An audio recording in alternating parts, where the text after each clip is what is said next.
Hey guys, I'm Vlog-O-Rama, and I just started my first day of day camp as a counselor.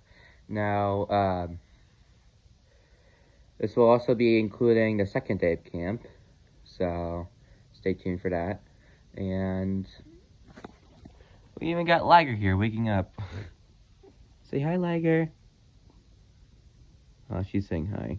Anyways, so first day, I got to camp. My sister's the only camper that's on the bus. The rest of the kids on the bus are rather CITs or counselors. Well, actually, my friend was the only CIT. Yeah, me and two other guys were counselors. I just thought that was kind of interesting. How much of a variety right there, you know? I mean, I guess there is a little bit of variety considering there's like at least one of each, but still. That doesn't matter anyways, because I get to camp, and I go meet up with my crew. That crew being the boating fishing crew. That being Dan, the head of boating, me, the head of fishing, or really just not really the head of fishing, because technically then that would be Dan, because he's the head of boating and fishing, but I basically control all the fishing stuff, you know? Like, I basically operate the whole entire fishing thing. No one else does that. Nick, who works with all the boats. And the new counselor, Rex, who works also with all the boating stuff. Now, we as soon as I get there, we almost pretty much immediately get over to the boating dock, and already I was having fun. You know, I was setting things up as I did before in previous years as a CIT. Or, by the way, CIT just stands for counselor in training, so technically you're like half camper, half counselor in a way. Just think of it like that. Now, I go fishing for a little bit because it kind of takes a while for the group to come over. Now, immediately I started getting along with my boating crew because some people most of the people I already knew from previous years. The only new one was Rex, which I immediately started making friends with. So yeah. I was having a fun time. And in total, the whole entire day, I caught like 16 fish. Now, but that's not over, because we still gotta talk about the groups and all that stuff.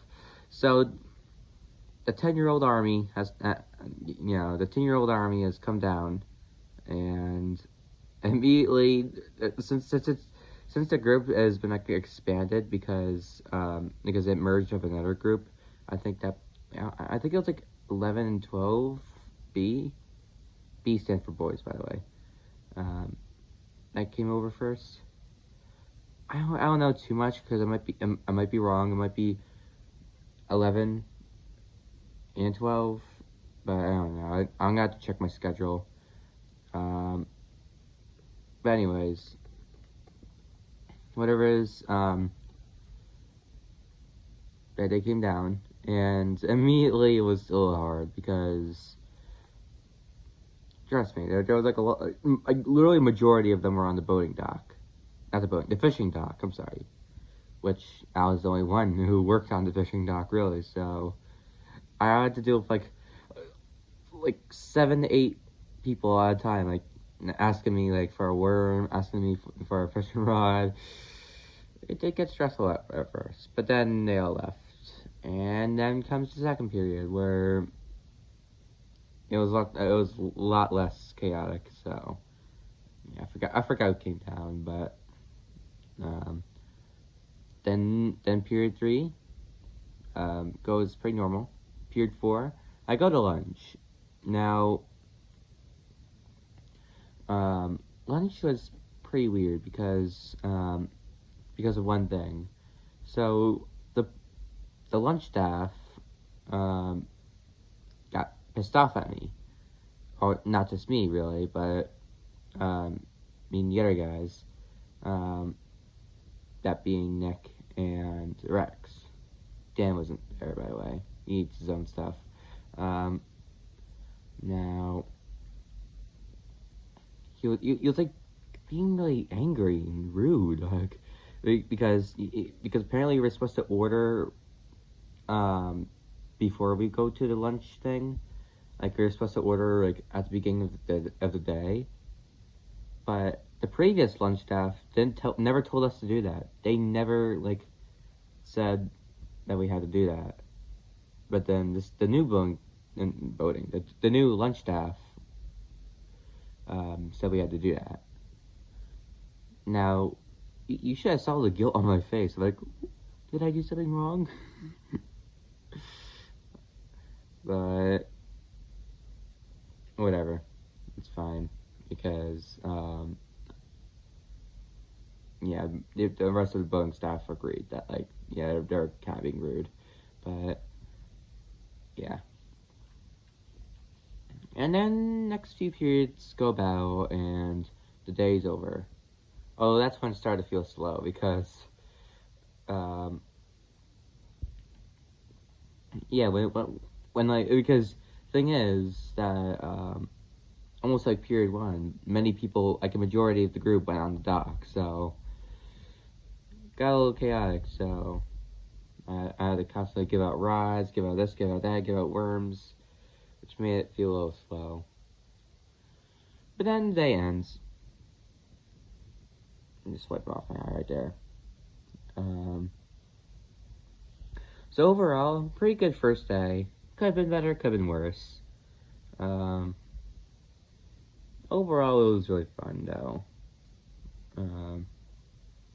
And day 2. Let's go to day 2. I got on the bus, go to camp, of course. Now, Nick is running a little bit late because he's at a doctor's appointment. So, and also I arrived very early. Well, not very early, but relatively early. So, I spend my spare time for like 10 to 20 minutes in the Gaga pit. Now, if you don't know what Gaga Ball is, it's like a game where you're in some sort of like almost like fenced up pit. It's almost like a hexagon form, right? And everyone has to stand up and drop a ball, and we need to hit the ball on the ground, and if it hits someone else's leg, they're out. It's pretty interesting. If you like, you can research it up. I think it's on the internet. I think you could probably find like a Wikipedia page about that. But anyways, they're all targeting me. All the little campers are targeting me because I'm a big target. You know, I'm big. I'm a counselor. You know, they see me as more of a threat. That's the thing about Gaga Ball in my day camps. That usually the counselors, the CITs, they're usually targeted first because, you know, they're first of all, they're bigger targets, so they're easier to hit as opposed to like a smaller target. I'm saying it literally, like, you know, my leg's bigger, you know, so it's easier to get hit. And second of all, we're strong,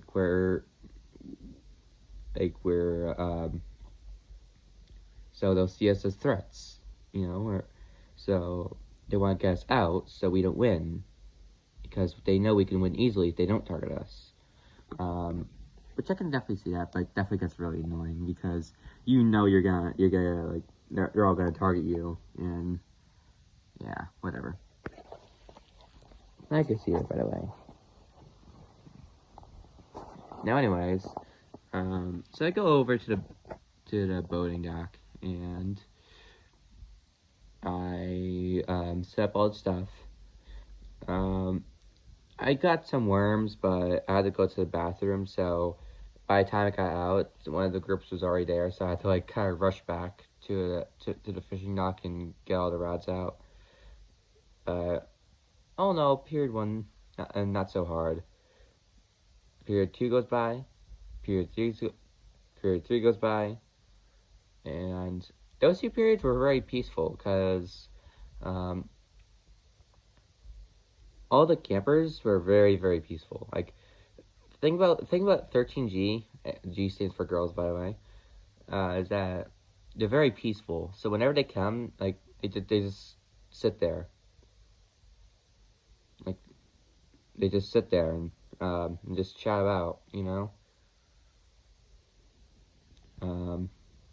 They act very mature. So due to them behaving well, they're easy to deal with. Instead of everyone saying, "Ah, you won't give me to that. You won't give me to that. Oh yeah, I lost an angle. Oh my god, I still my spot." I don't have to deal with that all day when they're around.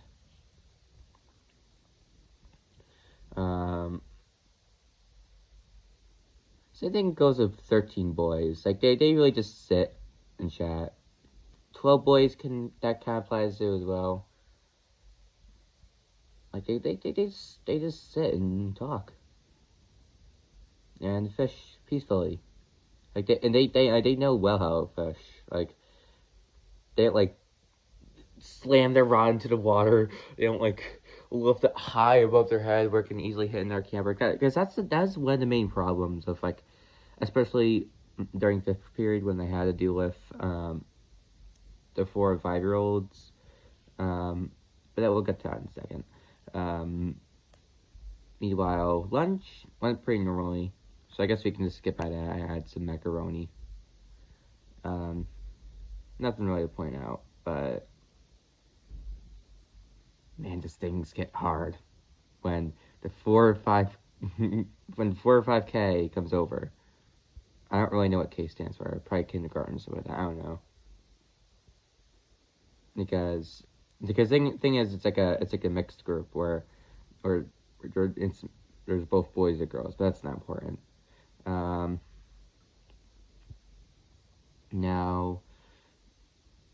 man, they're really hard to deal with. Why do I smile like that? I don't know why I smile like that. Anyways, such a creepy smile. But I think it's funny, so sometimes I'll make that random smile. Oh my god, they get really obnoxious on the dock. I get it, they're little kids, like they don't know any better. They're literally still in infant age, but dang it, dude, they get reckless. They'll like literally one of the hooks ended up in one of the girls' shoes, and yeah, it got pretty chaotic because they're lifting up above their heads, they're slamming into the water, they're doing whatever. Like I mean I keep telling them to freeze and stop, but I mean, and I have to say stop after they get reckless with the rods. Like sometimes I say stop too late, or sometimes they just don't stop. Actually, no. This year, so far this year, they did stop, but last year sometimes they wouldn't stop. Not the 4 or 5-year-olds, actually. That actually applied to some of the 7-year-olds and the 8-year-olds that wouldn't let go of the rods. But they did stop, but still, damage had already been done. They hooked someone's shoe. It wasn't that much damage, but it could have been worse. Is what I'm saying. That's my point. That they're kind of reckless. So dealing with the 4 or 5-year-olds isn't so easy. But whatever. What's funny? Most of them just got bored of fishing like 5 minutes in. Like they just like went over to boating because they just got really bored of fishing. Whatever. And the rest of the day goes by and nothing really much. I did get a baby snapping turtle though. That was pretty interesting. I caught it and brought it to the nature center. because you're allowed to do that. Now, today was Nature Day, and I kind of pretty much formed an alliance with the 11-year-old boys. Basically, I was helping them. I was helping them catch some tadpoles, which counted as frogs, and baby fish, which counted as fish in the water, and help them catch them. In return, if they were to win, in return, I can share some of the prize. The prize being a prize wheel, which, depending what they spin on, you get a prize. And in total, I caught 10 fish today. But other than that, everything was kind of normal. Well, that was my first 2 days. If you like this video, please like this and subscribe. Most definitely share if you want, of course. And yeah, I'll see you in the next one. Bye-bye.